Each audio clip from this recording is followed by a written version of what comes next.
식사 자리에서 며느리가 대뜸 이 씨의 옷차림을 노골적으로 지적했습니다. 어머님, 이번에도 시장에서 옷 사신 거죠? 어머님 입으시는 옷 솔직히 같이 다니기 창피해요. 저희 친정 엄마 좀 보세요. 누가 어머니랑 비슷한 나이대로 보겠어요? 나는 이 옷도 좋은데 그래도 아끼는 옷 입고 나온 거야. 그러게 돈 좀 모아놓으시지 그러셨어요. 돈이 없으시니까 맨날 시장 바닥에서 옷이나 사 입으시죠? 얘, 너는 지금 시애미한테 무슨 말버릇이니? 나는 너희들 집 사주려고 가진 돈 다 내줬다. 그래서요? 이제 돈도 한 푼 없으시면서 시어머니 대접은 받고 싶으세요?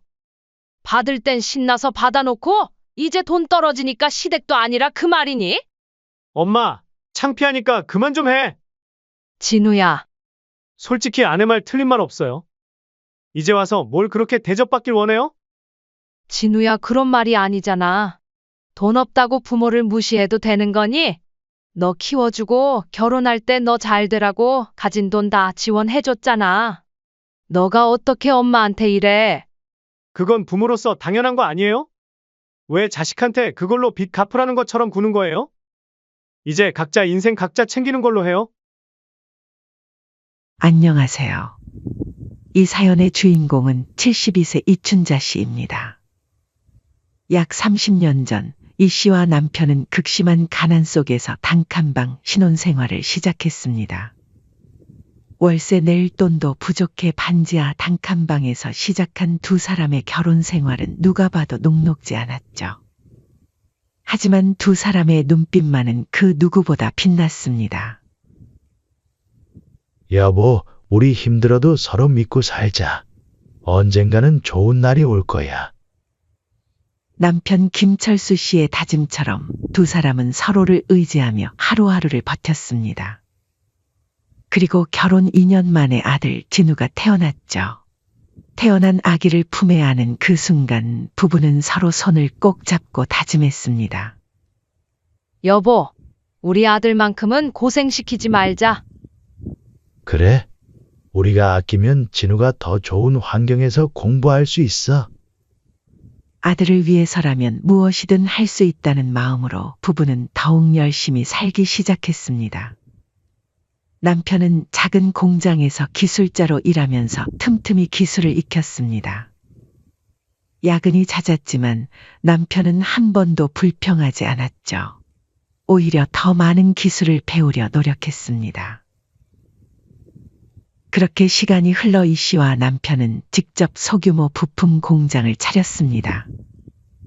이 씨 역시 공장 뒤편 사무실에서 격리 업무를 도우며 밤낮 없이 함께 일했습니다. 남편의 기술력과 성실함이 알려지면서 조금씩 일거리가 늘어났습니다. 그렇게 10년이 흘렀습니다. 공장이 안정되자 부부는 여전히 사채 없이 소박한 삶을 유지했습니다. 가정은 안정되었지만 두 사람의 생활은 크게 달라지지 않았죠. 명품은커녕 외식조차 하지 않으며 부부를 잘 모르는 사람들은 이 씨 부부가 여전히 가난한 줄 알 정도였습니다. 이 씨 부부가 이렇게 아끼고 사는 이유는 예전부터 아끼며 살던 습관 탓도 있었지만 무엇보다 아들 진우의 미래를 위한 것이었습니다. 그러나 아들은 부모의 절약을 이해하지 못했습니다. 오히려 궁상맞게 여기며 허영을 동경하기 시작했죠. 학창 시절의 친구들이 명품 옷을 입고 최신 전자기기를 가지고 다니는 것을 보면서 부모에게 불만을 토로했습니다. 아빠, 엄마는 왜 이렇게 거지처럼 살아? 남들처럼 좋은 거 좀 입고 다니세요. 창피해요. 이 씨는 그런 아들의 말에 가슴이 아팠지만 이해하려 노력했습니다. 사춘기니까 그럴 수 있지. 그렇게 위안하며 아들의 요구에 가능한 한 맞춰주려 했습니다. 명품은 아니지만 옷도 사주고 컴퓨터도 사주었죠. 하지만 아들의 눈은 계속 높아져만 갔습니다. 고등학생이 된 아들은 부모를 더욱 무시하기 시작했습니다. 이 씨는 그런 아들의 모습이 안타까웠지만 언젠가는 아들도 부모의 깊은 뜻을 이해하는 날이 올 것이라 굳게 믿었습니다. 그저 아들을 위해 모든 것을 희생하는 게 부모의 도리라고 생각했죠. 세월은 빠르게 흘러 아들 진우는 대학을 졸업하고 평범한 회사원이 되었습니다. 이 씨는 집안일을 하는 평범한 주부로 남편은 여전히 공장에서 묵묵히 일을 하고 있었습니다. 그러던 어느 날 갑작스러운 비극이 찾아왔습니다. 남편이 공장에서 일하다가 갑자기 쓰러진 것입니다. 쌓이는 뇌출혈이었습니다. 이 씨는 하늘이 무너지는 느낌이었습니다. 급히 병원으로 실려가 수술을 받았지만 의사의 표정은 어두웠습니다. 최선을 다했지만 상태가 매우 좋지 않습니다. 준비하시는 게 좋을 것 같습니다. 이 씨는 병원에서 남편을 돌보며 하루하루를 버텼습니다. 회사원이 된 아들은 가끔 병원에 들렀지만 오래 머물지 않았죠. 아들이 바쁜 걸 이해한다며 이 씨는 혼자서 남편의 병간호를 했습니다. 남편은 하루하루 상태가 안 좋아지고 있었습니다. 그러던 그날 저녁 병실에 둘만 남았을 때 남편은 조용히 이 씨를 불렀습니다. 여보, 남편의 목소리는 힘이 없었지만 또렷했습니다. 네, 무슨 필요하신 거라도 있으세요? 이 씨는 급히 남편 곁으로 다가갔습니다. 남편은 이 씨의 귀에 바짝 입을 대고 작은 목소리로 말했습니다. 나중에 진우가 결혼하면 그때 1억만 지원해주고 줄 돈 없다고 잡았대. 이 씨는 황당했습니다. 갑자기 그게 무슨 뚱딴지 같은 소리예요? 나중에는 내가 왜 이렇게 말했는지 알게 될 거야. 그리고 정말 힘들 때 집 사무실 2번째 서랍을 열어봐. 아무 말 말고 내가 오늘 한 말은 꼭 지켜줘. 알겠어요. 당신 뜻대로 할게요. 그러니까 빨리 낫기나 해요. 하지만 남편의 상태는 나아지지 않았고 결국 이 씨는 끝까지 남편의 말을 이해하지 못했지만 마지막 유언인 만큼 이를 지키기로 마음먹었습니다. 그렇게 40년을 함께한 남편이 갑자기 세상을 떠나자 이 씨는 말 그대로 혼이 빠진 것 같았죠.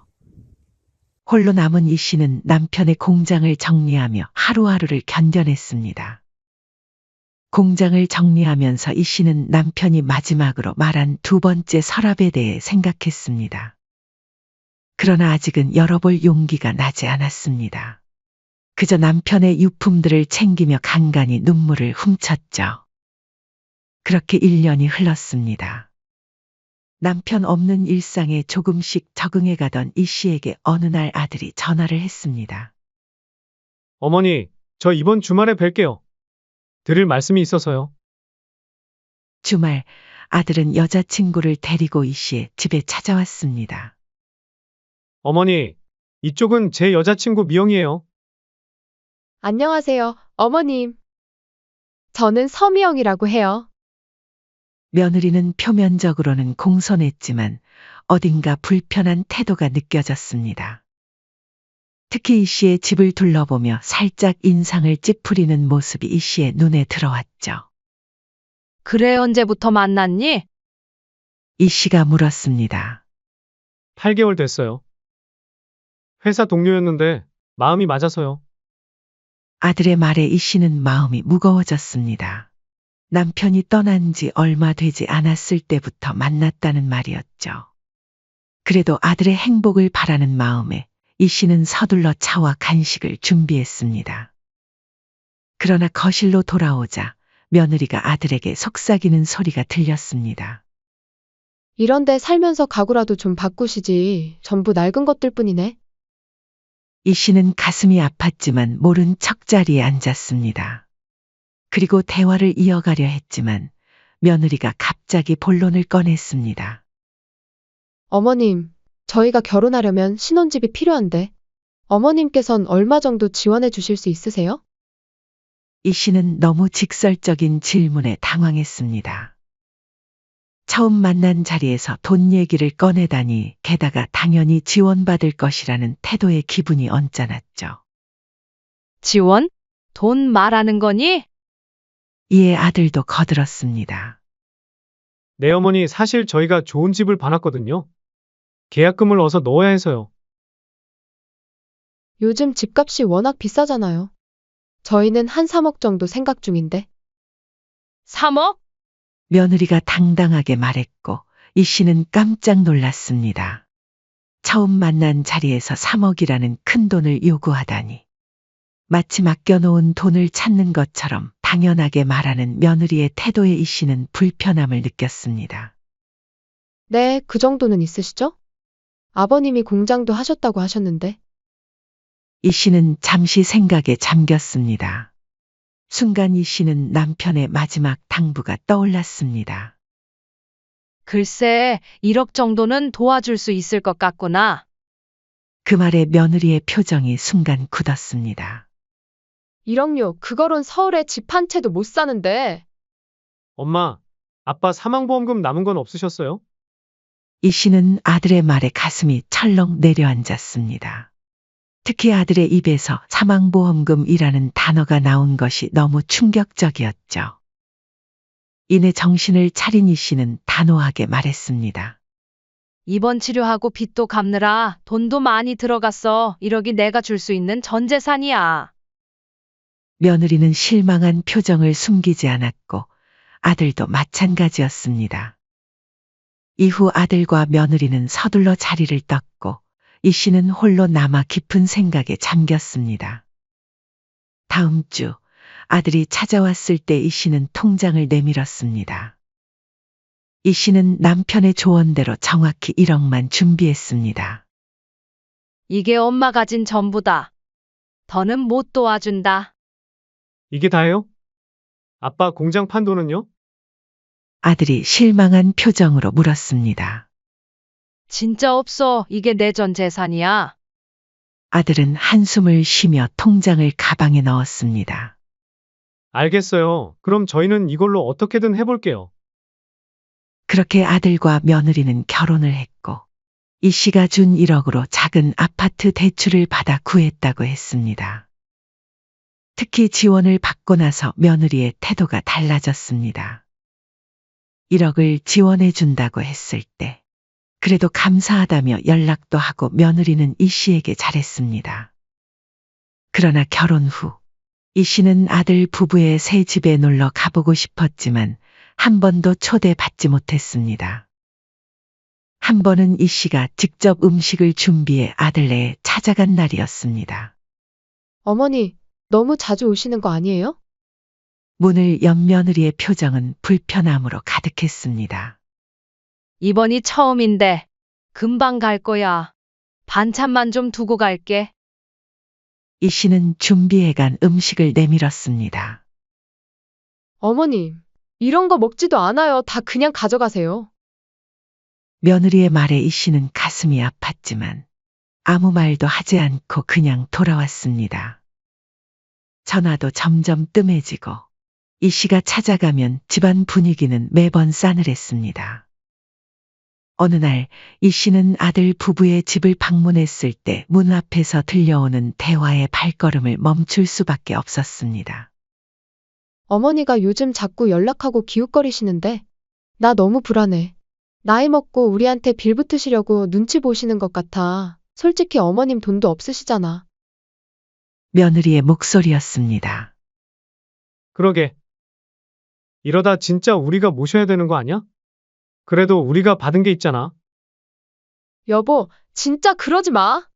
나 시어머니 모시고 살려고 결혼한 거 아니야. 어머니가 1억 준 걸로 생색내고 같이 살자고 하면 나 진짜 가만히 안 있어. 알아. 내가 잘 말해볼게. 나도 우리 엄마랑 사는 거 싫어. 이 씨는 방금 들은 말이 믿기지 않았습니다. 아들과 며느리가 자신을 그렇게 생각하고 있었다니요. 충격을 받은 채 이 씨는 그대로 돌아서서 집으로 향했습니다. 내가 아들을 잘못 키웠어. 내가 무슨 잘못을 했길래. 집으로 돌아온 이 씨는 깊은 생각에 잠겼습니다. 그리고 앞으로 아들과 며느리를 어떻게 대해야 할지 많은 고민을 했죠. 결론이 나지 않은 채 이 씨의 생일날이 다가왔습니다. 그리고 이 씨의 생일 식사 자리에서 일어난 일은 이 씨의 마음에 깊은 상처를 남기게 되었습니다. 그날은 이 씨의 생일을 기념해 셋이서 밖에서 식사를 하게 되었습니다. 식사 자리에서 며느리가 대뜸 이 씨의 옷차림을 노골적으로 지적했습니다. 어머님, 이번에도 시장에서 옷 사신 거죠? 어머님 입으시는 옷 솔직히 같이 다니기 창피해요. 저희 친정 엄마 좀 보세요. 누가 어머니랑 비슷한 나이대로 보겠어요? 나는 이 옷도 좋은데 그래도 아끼는 옷 입고 나온 거야. 그러게 돈 좀 모아놓으시지 그러셨어요. 돈이 없으시니까 맨날 시장 바닥에서 옷이나 사 입으시죠. 이 씨는 평생 검소하게 살아온 사람이라 비싼 옷에 관심이 없었지만 이런 식으로 비교당하니 굉장히 불편했습니다. 이 씨는 아들을 바라봤지만 아들은 그저 웃기만 할 뿐 아무 말도 하지 않았습니다. 참다 못한 이 씨가 마침내 입을 열었습니다. 얘, 너는 지금 시애미한테 무슨 말버릇이니? 나는 너희들 집 사주려고 가진 돈 다 내줬다. 순간 테이블에 침묵이 흘렀습니다. 그러자 며느리가 차갑게 대꾸했습니다. 돈도 한 푼 없으시면서 시어머니 대접은 받고 싶으세요? 이 씨는 충격의 말을 잇지 못했습니다. 돈이 없으면 부모로서 대접도 받을 수 없다는 말이 너무 모욕적이었죠. 돈 없으면 부모도 아니란 말이니? 엄마, 창피하니까 그만 좀 해. 그러나 아들은 버릇없는 며느리에게 한마디 하기는커녕 되려 이 씨를 질책했습니다. 내가 그런 말을 하다니 널 어떻게 키웠는데? 솔직히 아내 말 틀린 말 없어요. 이제 와서 뭘 그렇게 대접받길 원해요? 맞아요. 우리도 애 낳고 키우는 것도 벅찬데 어머니까지 신경 써야 해요. 며느리도 가세했습니다. 내가 돈 없다고 너희한테 뭐 하나 요구한 적 있니? 말은 안 해도 다 알죠. 나이 드시면 결국 우리한테 기대실 거잖아요. 아들은 냉정하게 말했습니다. 진우야, 너 키워주고 결혼할 때 너 잘 되라고 가진 돈 다 지원해줬잖니? 너가 어떻게 엄마한테 이래? 그건 부모로서 당연한 거 아니에요? 왜 자식한테 그걸로 빚 갚으라는 것처럼 구는 거예요? 아들은 일어서며 이 씨에게 마지막 말을 던졌습니다. 저는요, 엄마 부양할 생각 없어요. 이제 각자 인생 각자 챙기는 걸로 해요. 다시는 연락도 하지 말고 집에 찾아오지도 마세요. 결혼했으니 저도 제 가족 챙겨야겠어요. 이 씨는 눈물을 삼키며 돌아섰습니다. 평생을 바쳐 키운 아들에게 이런 말을 들을 거라고는 생각도 못했습니다. 그날 밤 충격과 분노가 쌓인 이 씨는 남편의 유언을 떠올리며 마음속으로 다짐했습니다. 그래, 결국 이렇게 되는구나. 남편의 말이 맞았어. 식당에서 벌어진 모욕적인 상황 이후 이 씨는 겨우 집으로 돌아와 방 한편에 쓰러지듯 앉았습니다. 가슴 속에 응어리가 목까지 차올라 숨쉬기조차 힘들었죠. 평생을 바쳐 키운 아들에게 이런 취급을 받을 거라고는 상상도 못했습니다. 문득 고개를 들어 거실 벽에 걸린 남편의 사진을 바라보았습니다. 그 순간 남편의 마지막 당부가 귓가에 생생하게 들려왔습니다.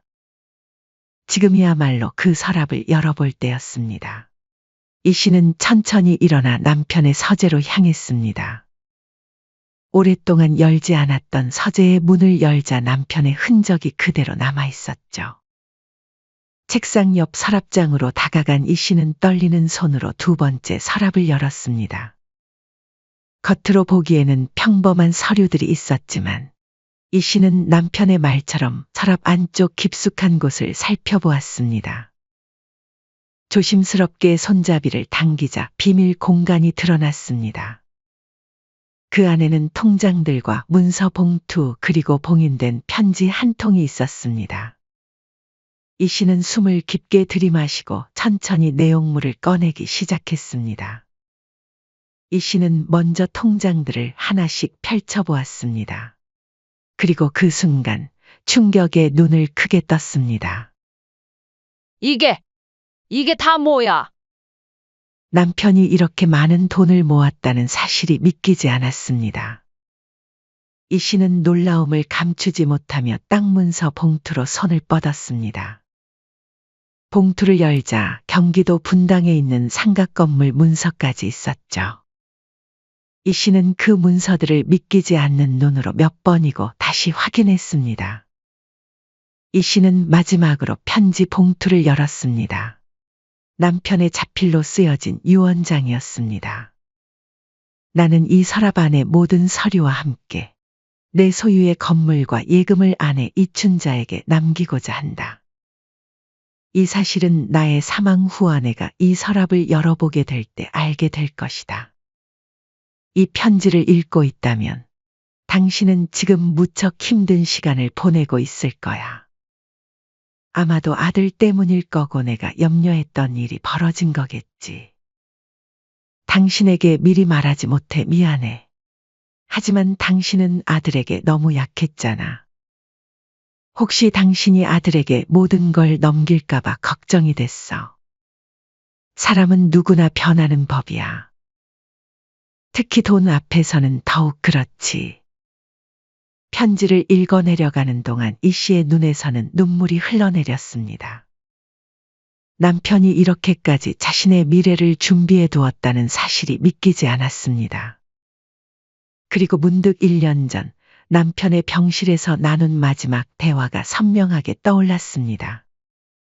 여보, 무슨 그런 말을 해요? 진우는 우리 아들이잖아요. 도와줄 수 있으면 다 도와주는 게 맞죠. 남편은 이 씨의 손을 꼭 잡았습니다. 이 사람아, 이렇게 순진해서 내가 어떻게 눈을 감겠나? 자식이라고 다 내 맘이 같지 않아? 늙어서 돈은 쓰려고 있는 게 아니야. 지키려고 있는 거지. 홀랑 다 줬다가 외면당하는 부모가 얼마나 많은데. 혹여나 아들이나 며느리가 부모한테 돈 나올 구멍 없다고 외면하면 그땐 확연 끊어버려. 그렇게 이 씨는 남편의 마지막 말을 따르기로 약속했던 것이었죠. 이 씨의 뺨을 타고 흐르는 눈물이 편지 위에 툭 떨어졌습니다. 여보, 당신 말이 맞았어요. 어떻게 이런 일이 일어날 줄 미리 안 거예요? 그날 밤 이 씨는 오랜만에 편안한 잠을 잤습니다. 이제 무엇을 해야 할지 분명해졌습니다. 다음 날 아침, 이 씨는 단단한 결심을 하고 아들에게 전화를 걸었습니다. 진우야, 엄마야.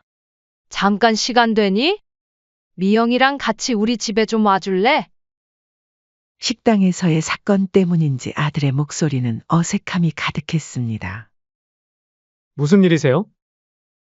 할 얘기가 있어. 걱정 마. 그날 일로 뭐라고 하려는 게 아니야. 2시간 후 아들과 며느리가 이 씨의 집을 찾았습니다. 현관문을 열어주며 이 씨는 평온한 미소를 지었습니다.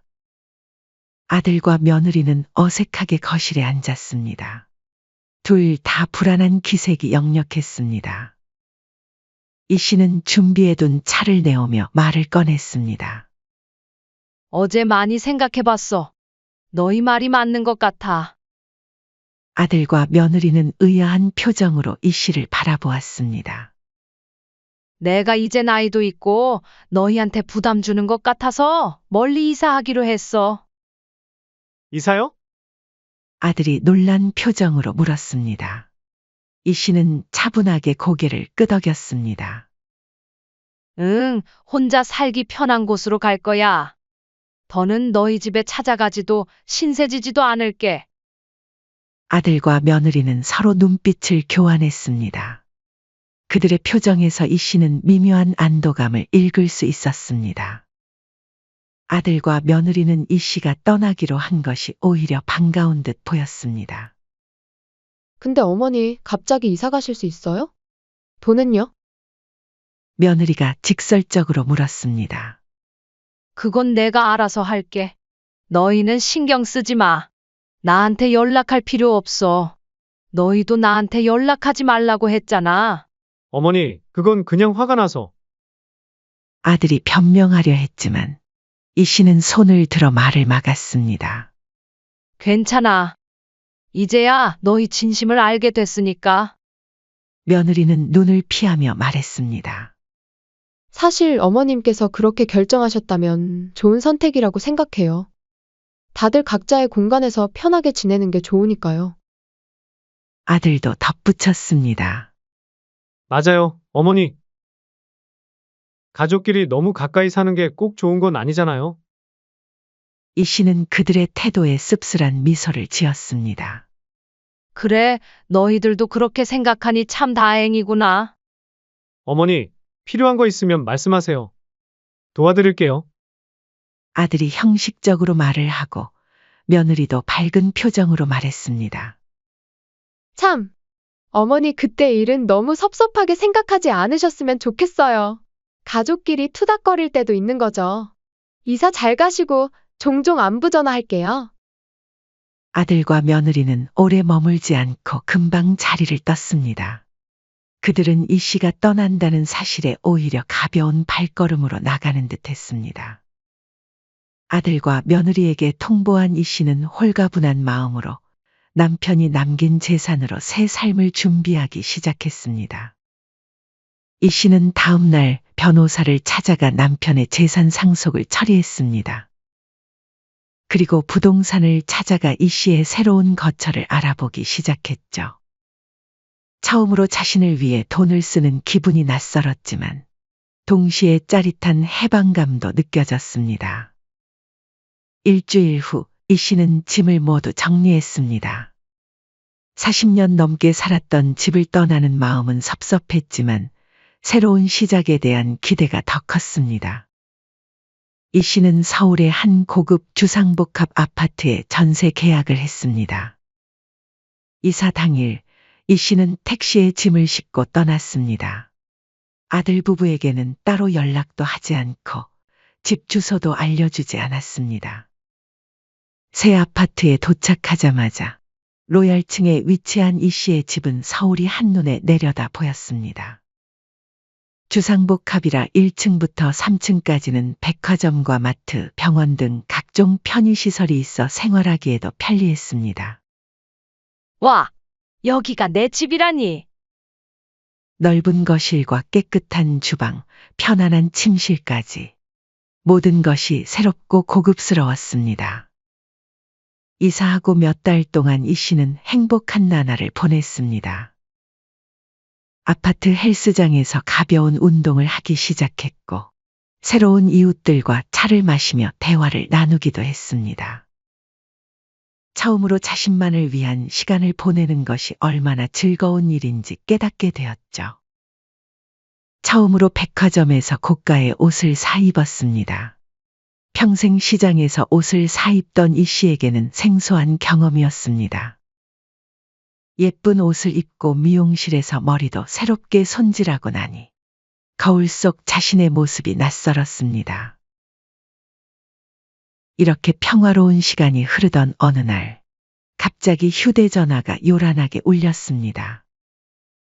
발신자 확인을 해보니 아들라고 적혀 있었습니다. 이 씨는 잠시 망설이다가 전화를 받았습니다. 여보세요? 어머니! 지금 어디 계세요? 아들의 목소리는 평소와 달리 흥분되어 있었습니다. 왜? 무슨 일이니? 큰아버지한테 들었어요. 고급 아파트에 사신다면서요? 그게 사실이에요? 그래, 거기 살고 있어. 어머니, 어떻게 그럴 수가 있어요? 저희한테는 1억이 전부라고 하셨잖아요. 그동안 우리를 속이신 거예요? 이 씨는 차분하게 대답했습니다. 진우야, 며느리도 함께 더 이야기하고 싶구나. 시간 되니? 그날 저녁 이 씨는 고급 레스토랑에 일찍 도착해 좋은 자리를 예약했습니다. 아들과 며느리가 들어오는 순간 그들의 눈이 휘둥그레 커졌습니다. 우아한 옷을 입고 진주 목걸이까지 한 이 씨의 모습은 그들이 기억하는 어머니와는 완전히 달랐습니다. 아들이 참지 못하고 물었습니다. 어머니, 도대체 무슨 돈이 생기신 거예요? 어떻게 서울에 이런 고급 아파트에 살 수 있는 거죠? 너희 아버지가 남긴 거야. 아버지가요? 그럼 왜 저한테 말씀 안 하신 거예요? 이 씨는 차분하게 말했습니다. 그건 내 아버지의 유언이었어. 유언이라뇨? 진우야, 내 아버지는 우릴 위해 재산을 따로 준비했어. 너한테는 우선 1억만 주고 나머지는 너가 어떻게 하는지 보고 판단하라고 하셨지. 아들의 얼굴이 창백해졌습니다. 그게 무슨, 며느리가 끼어들었습니다. 하지만 어머니, 부모 재산은 당연히 자식의 것이기도 하잖아요. 치사하게 혼자 다 하실 건 아니시죠? 당연히 저희한테도 반 주실 거죠? 이 씨는 단호하게 말을 잘랐습니다. 너희가 번 건 하나도 없지 않니? 그리고 엄연히 따지면 내 돈인데 왜 당연히 너희 돈이야? 아들이 당황한 목소리로 말했습니다. 그래도 자식이잖아요. 이 씨는 쓴 웃음을 지으며 말을 이었습니다. 너희 속인 건 미안하지만 안 주려고 한 것도 아니고 어차피 나중에 주려고 했어. 내 아빠도 동의했고. 근데 너희는 내가 돈이 다 없어지니까 1년도 안 돼서 태도가 싹 바뀌더니 며느리는 돈 한 푼도 없으면서 시어머니 대접받고 싶냐고 하질 않나? 아들이라는 놈도 엄마한테 다시는 찾아오지 말라고 하고 연락도 하지 말라면서 결혼했으니 지 가족만 챙기겠다고 하질 않나? 이 상황이 참 웃기지 않니? 며느리는 갑자기 태도를 바꾸며 간절한 목소리로 말했습니다. 어머님, 저희가 잘못했어요. 정말 죄송해요. 말만 이럴 게 아니라 저희랑 같이 살아요. 맞아요. 엄마 저희가 이제부터 엄마 평생 모시고 살게요. 이 씨는 단호하게 고개를 저었습니다. 머리 굴리는 소리 다 들린다. 난 이제 너희랑 전처럼 살 생각 없어. 이번 기회에 너희 진심을 똑똑히 알았거든. 부모가 돈 없다고 버리는 자식이면 버림받기 전에 내가 먼저 버릴란다. 레스토랑을 나온 이 씨는 더 이상 아들과 며느리의 연락에 응하지 않기로 했습니다. 자신만의 삶을 살기 시작한 것입니다. 이 씨는 여행사에서 패키지를 예약하고 평생 한 번도 가보지 못했던 해외로 첫 여행을 떠났습니다. 평생 검소하게 살면서 한 번도 가져보지 못했던 고급 가구와 소품들로 집을 꾸몄습니다. 처음으로 자신을 위해 돈을 쓰는 일이 어색했지만 곧 그 즐거움을 알게 되었죠. 그뿐만 아니라 이 씨는 지역 노인복지센터에 익명으로 큰 금액을 기부하기도 했습니다. 자신처럼 외로운 노인들이 조금이라도 행복한 시간을 보낼 수 있기를 바라는 마음에서였죠. 어느 날 이 씨는 아파트 로비에서 우연히 아들을 마주쳤습니다. 경비원의 제지에도 불구하고 아들은 로비에서 어머니를 기다리고 있었던 것입니다. 어머니! 아들이 반가운 얼굴로 다가왔습니다. 여기까지 어떻게 알고 왔니? 제발 저희 좀 용서해 주세요. 이 씨는 조용히 고개를 저었습니다. 어머님, 저희가 정말 잘못했어요. 다시 한 번만 기회를 주세요. 이 씨는 아들과 며느리의 눈을 똑바로 바라보며 말했습니다. 그만해라.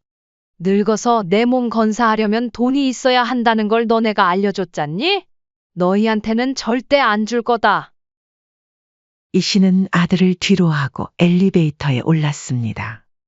문이 닫히는 순간 홀로 중얼거렸습니다. 돈이 없어서 무시받고 끝내 버림받은 사실이 슬프긴 하지만 모르고 당하는 것보단 지금이 훨씬 낫지.